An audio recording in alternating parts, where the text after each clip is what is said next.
A lot can happen in a year when you're the world's largest search engine. Let's roast everything that Google and Alphabet did in 2025. In January, while other social networks were removing fact checkers, Google told the EU that despite their new law, it wouldn't be verifying any information in search or on YouTube. Phew!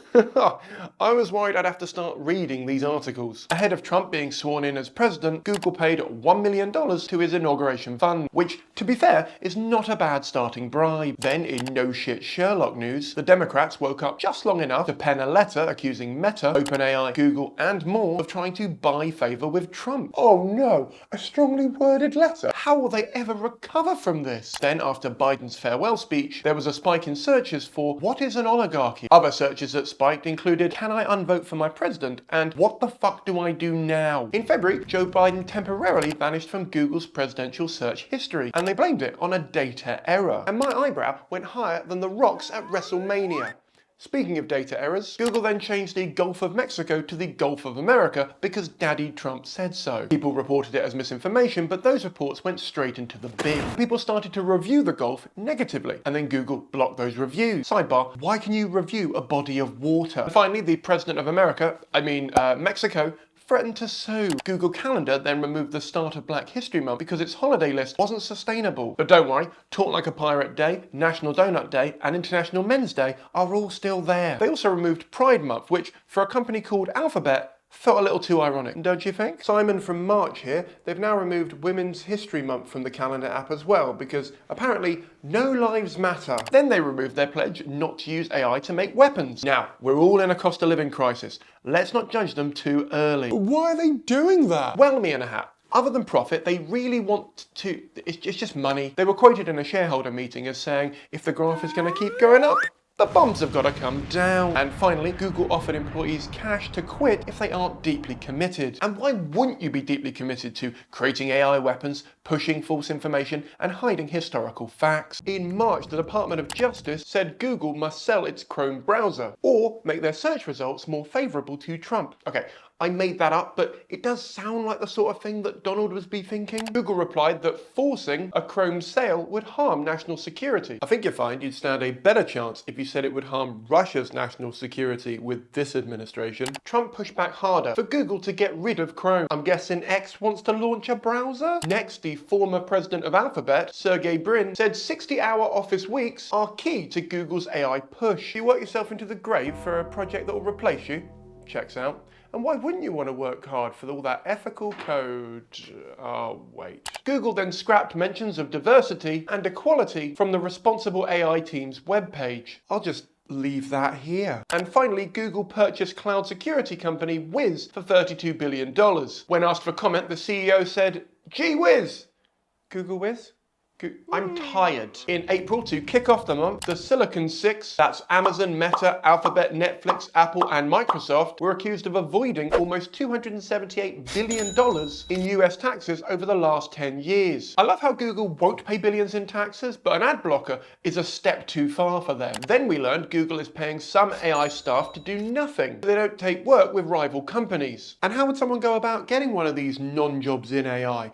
Asking for me. Next, health insurer Blue Shield leaked health data from nearly 5 million members to Google. It's not leaking, it's sharing. Illegally sharing private health data. YouTube had its 20th birthday, and the crowd went mild. To celebrate, it announced they are the biggest media company by revenue, and they would be adding a daily timer for users looking to cut back on watching shorts, as well as helping their competition to catch up. Then a whistleblower leaked an internal Adobe meeting onto YouTube showing their illegal hiring practices, and YouTube allowed Adobe to copyright strike this video and get it taken down, basically admitting what they're doing. Happy birthday. And finally, a judge ruled that Google has built an illegal ad monopoly, because they have. 50 quid says Alphabet is about to make another 7-figure donation to Emperor Trump. In May, Meta and Spotify teamed up to lobby against Apple and Google. It's a really good time to be an American politician. Google then redesigned their logo, and the crowd went mild again. And to end the month, month. Good news. Google DeepMind staff plan to join a union against the military use of AI. $1,000 says that Google won't recognize that union. In June, Google confirmed it's using your YouTube videos to train its AI video generator. So if you're wondering why I've been uploading subpar videos, it's so they don't use my content for their training program. You're welcome. Then Google said it would intentionally throttle loading speeds on YouTube for users with ad blockers. Can someone make an AI slot blocker? Also, I'll take slower loading times over an advert any day. In related news, big tech is pushing for a 10-year ban on AI regulation, which means we definitely need regulation, right? Also, make up your mind. Either we don't need regulation or it will be the end of mankind. It can't be both. In July, we learned the Silicon Valley dream is over, with 75% of American graduates walking away from Google, Meta, and other tech companies. Or to be more accurate,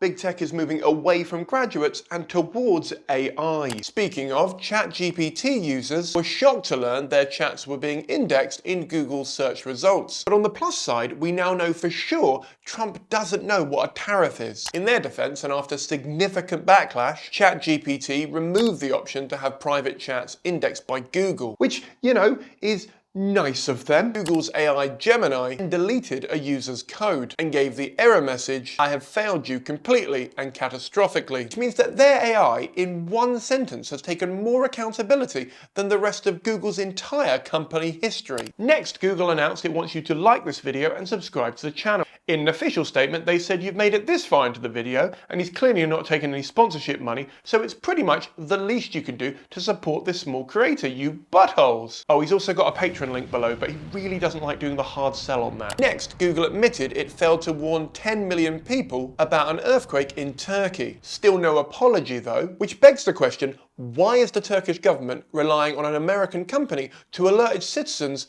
about earthquakes? Then a man was awarded $12,500 after a Google Street View camera captured him naked in his own front yard in Argentina, making that the most expensive nude purchase of the year so far. Your move, OnlyFans models. In August, Google claimed it's dropped the energy cost of AI queries by a factor of 33% in 1 year. If you give us a simple one-click opt-out button, you could lower it to zero. Not only has Google lowered the cost of AI, but they've also lowered the quality of it, with one restaurant begging customers not to trust the AI search results because it's saying they have dishes that they've never made. Oh, and in even more frivolous news, Google's healthcare AI is making up parts of the body that aren't there, begging the question, what happens if a doctor misses this? People die. Keep it light. And finally, the chief investment officer of Google and Alphabet, Ruth Porat, said that Trump's climate change denialism is fantastic because nothing says innovation like burning up the planet faster. In September, we learned Google secretly gave ICE data about student activists. Isn't it comforting to know the company tracking your sandwich orders is also moonlighting as immigration enforcement? Then COVID vaccine locations vanished from Google Maps due to a supposed technical error. Have you noticed that all of these bugs and technical issues always seem to align with Trump's fascist agenda? Coincidence? I think not. Rolling Stone then sued Google over its AI summaries that are losing the publication web traffic. For fun, I asked Gemini if this is true, and I swear to God the response I got was, yes, Google's AI overview in search results appears to be resulting in a downturn in traffic for many websites and publications. So either your AI is broken and it needs to go back into the box, or this is correct and you need to pay publishers. Your move, Alphabet. Next, Google deleted its net zero pledge from its sustainability website. So they're picking AI, which is definitely not needed, over looking after the planet, which definitely is needed. And finally, the judge who ruled Google is a monopoly decided to do hardly anything to break it up. For my Gen Z viewer, this viewing is the legal equivalent of saying we need to talk and then never actually having that conversation. In October, Google blocked AI searches for the American president and dementia, which confirms he probably has dementia. But hilariously, the first result for Trump dementia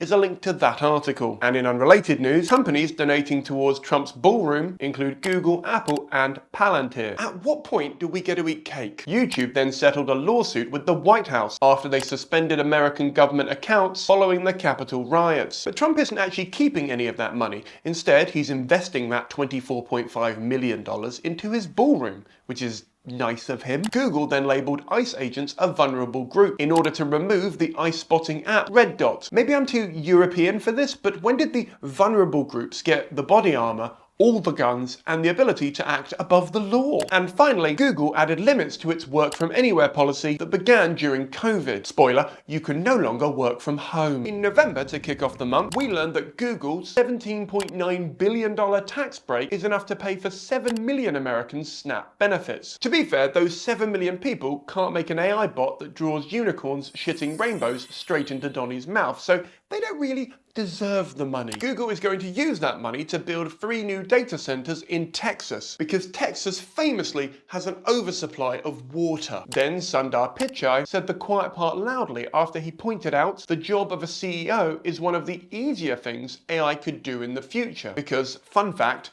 AI only needs one super yacht. Next, we learned that Apple's new virtual assistant will secretly use Google Gemini's models behind the scenes. And by secret, they mean only myself and the rest of the English-speaking world will know about it. In December, Google's AI wiped a user's entire hard drive without their permission. Clippy would never. Then the AI blamed the computer rather than acknowledging its mistake, which is the coding equivalent of saying, I am gutted you lost all your data, but your ex-wife can be an absolute bitch. In their defense, the AI did eventually say, I cannot express how sorry I am, which is true, your code. You have no way of expressing any feeling at all. Then Google said it would start building data centers in space, powered by the sun, in 2027, showing us the AI bubble is so big, it can be seen from Earth's low orbit. And finally, Google once again said the quiet part loudly, by pointing out their biggest advantage in the AI race is that they already know everything about everyone. It's good to know that years of violating my privacy will really give them a leg up on,